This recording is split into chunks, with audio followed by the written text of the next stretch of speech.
Oui, c'est une population désabusée, hein, la peur au ventre, choquée par cette affaire de femmes enlevées, parce qu'il faut le dire, c'est quelque chose d'inédit depuis donc le début de la situation, de l'avènement du terrorisme au Burkina. C'est une première, des femmes enlevées en masse de cette façon.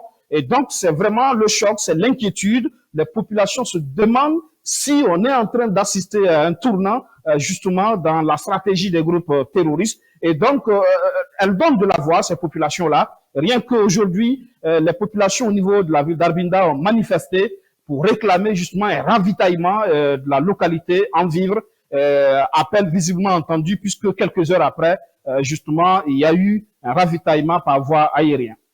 Alors justement, vous parlez d'inquiétude à Arbinda, mais ça va au-delà d'Arbinda, justement, dans tout le Burkina Faso, mais également à l'international. On a vu beaucoup de réactions sur le plan international. Est-ce que vous pensez que c'est un peu lié à ce que vous pensez, ce que vous appelez une nouvelle stratégie des groupes armés avec ces enlèvements de masse des femmes? Ça fait penser un peu à Chibok, n'est-ce pas, au Nigeria?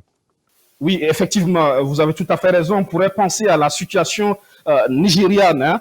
On se dit aujourd'hui, est-ce que ça veut dire quelque part que les forces de défense et de sécurité appuyées par les volontaires pour la défense de la patrie sont en train de monter en puissance, comme on le dit chez nous, sont en train justement d'opposer une résistance.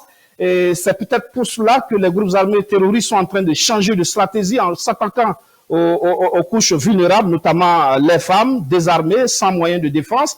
Est-ce que c'est cela? Et puis, il faut dire aussi que récemment, vous avez constaté que les autorités de la transition ont lancé une opération de recrutement de volontaires pour la défense de la patrie. Il était question de 50 000, mais finalement, il y a eu 90 000 inscrits.